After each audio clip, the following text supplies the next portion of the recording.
human being who you ask them for something, they may or may not give it to you. So every single day, at least 17 times a day, we say, إِيَّاكَ نَعْبُدُ وَإِيَّاكَ نَسْتَعِينُ اهْدِنَا الصِّرَاطَ الْمُسْتَقِيمِ. So you think that you're going to ask Allah sincerely, and really it comes down to sincerity, that you're going to ask Allah sincerely every single day, 17 times a day, guide us to the straight path, and He's not going to guide you? The key really comes down to sincerity. Are you sincerely seeking guidance? Because we know that those who sincerely seek guidance receive guidance. So the question is really, be sincere. Be sincere, not that you say you want guidance, but really you want to do what you want to do. And Allah knows the difference, right? Allah knows the difference between someone who goes to the Quran in order to tell the Quran what the Quran should say. You know what I'm talking about? They want to explain away hijab, so they go and they try to play with the Quran. They want to explain away certain things that they think are not politically correct, so then they go. So that's not sincerity. Sincerity is really to go looking for guidance truthfully. And if you do that, of course you're going to find Allah subhanahu wa ta'ala will guide you.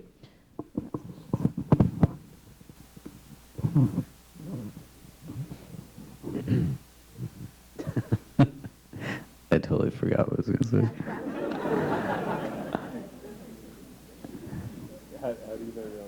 How do you know you're on the right track? You know, I think it's interesting when we ask Allah to guide us to the straight path, right? When we say, اهدنا الصراط المستقيم, in the Quran, you know, Allah tells us in Surah Al-Balad, وَهَدَيْنَاهُ النَّجْدَيْنِ, that we guided you to two najd. And I'm making dua to Allah, Ya Rab, guide me, and it's not just guide me in the sense that point me to it, or guide us in the sense that show it to us, but the real kind of meaning of this that we're saying 17 times a day is like, you know, take me there, right? Lead me to it. And in response, Allah is saying to us that I brought you to two najd. And in Arabic, the word najd, it refers to a pathway that's tough to traverse. And it's not saying that one is easier than the other, but it's saying that both are hard, both are difficult. And the verse that comes after is in Surah Al-Balad, it says, فَلَكْ تَحْمَلْ عَقَبَةً.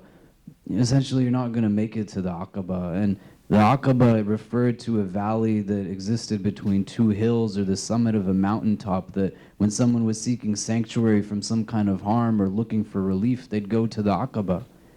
And you get to this place where you have to make a decision, essentially. The verse, at least this is what I take it as, is you're at this crossroads, you have to make a choice. You're not able to get to the place of relief because you don't know how to make a decision. You become so paralyzed that it's not even that I'm moving backwards, or as was mentioned, I'm not even moving, you're not even moving forwards or even moving backwards, where at times there's a little bit of benefit there as well because you reorient your trajectory. You're just stuck, you're just not moving at all. And I think in large part that comes from really our inability to understand for ourselves individually who God is to us. At least for me growing up, my understanding of who Allah is was very much so shaped by my understanding of the people around me and how I based my perspective of Him through my understanding that was being derived from them. And Allah was just painted to me as a God that was looking to send me to hell, that everything that I did was always wrong, and everything seemingly was haram, and all I did was haram. You're like, why is this guy talking to us if all he does is haram all the time? It's like, I don't know, you flew me over here, it's your fault. But to get to a place where we understand from the Hadith Qudsi, where the Prophet ﷺ tells us that Allah says that I am as my servant thinks I am as my servant opines me to be. That your perspective of the divine is going to actually be based off of your perspective of the divine. And do you really understand that Allah is the most merciful, is the most compassionate, the most merciful of all those who show mercy? That you feel empowered by your relationship with God. And I would say, not knowing most of you in this room, many of you probably haven't even sat down and thought to yourself, who is God to you? And in turn, what role does he play in your life?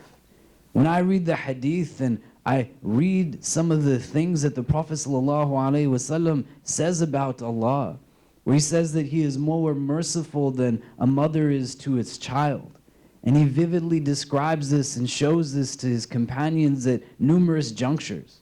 On one occasion, the Prophet is with his companions and they come upon some Bedouins as they sit to eat the hadith that is narrated in the book of Imam Tirmidhi. They get to a place where this woman is cooking at a pot, and her son comes close to the pot and she keeps him away from the pot. And then she says to the Prophet ﷺ that, don't you say that God is most merciful? And he says, yes. He says, you say that he's even more merciful than a parent is to their child? He says, yes. He says, a parent would not let their child be burned or feel pain and harm. And the Prophet, he responds by lowering his head and crying. Allah is something that we shouldn't undermine. What many of us do is we don't carry a default understanding of the divine to our ritual, but we go to our ritual, and if it doesn't yield us the response that we're looking for, we then take that to shape our understanding of who God is.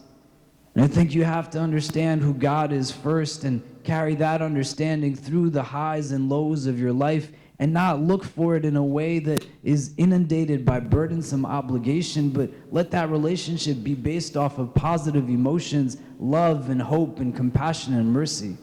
Rabi al-Basri, may Allah be pleased with her, she says that I will not serve God like a laborer in expectation of my wages.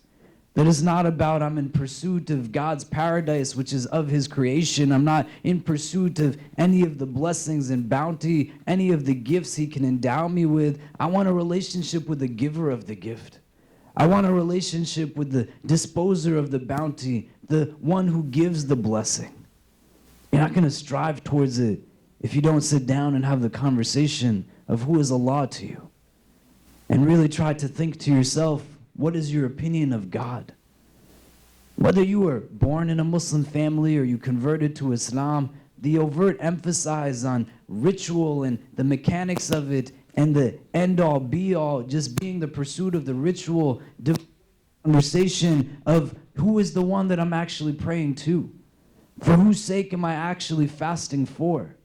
Brings us to a place then we get stuck when we have to make major life decisions, because we are so confined by right and wrong, and we are not in pursuit of a relationship with the most merciful and the most compassionate God. And it gets us to a point then we get stifled as a community, and we're not creative in going out and building so much that we could actually build. The Prophet ﷺ believed in Allah. I mean, it's amazing when he is challenged how he is carried forward by his relationship with God.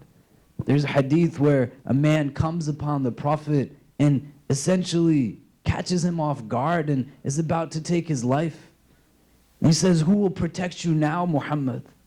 And the Prophet ﷺ responds without hesitation, Allah. It happens. They go back and forth in this way. This man, he drops his sword. He is so taken aback by the firm trust that the Prophet has in God. Is that the God that you worship? The one that is more merciful than a mother is to his child? Or are you worshiping a God that you believe is looking for a reason to send you to hell? Look at the beauty of the hadith that was just mentioned. The man killed men. And on his journey towards Allah, even when the distance was closer to the town where he committed the atrocities, Allah in his compassion still gives him Jannah. That is your Lord. That is your Creator. Bring that to the challenges of your life and embrace the hadith that tells you that the affair of the believer is unique, that when misfortune befalls, they personally persevere, and there's good in that. And when something good happens, they praise the divine, and there's good in that. Because it's not about stopping, but it's constantly going, and whatever you throw at me, I'm going to keep going and keep going and keep going. Because my eventual goal is not for anything other than less the pursuit of the creator of the heavens and the earth. And I want to be able to build a relationship with him because I understand that that is really the only reality that is worth chasing after.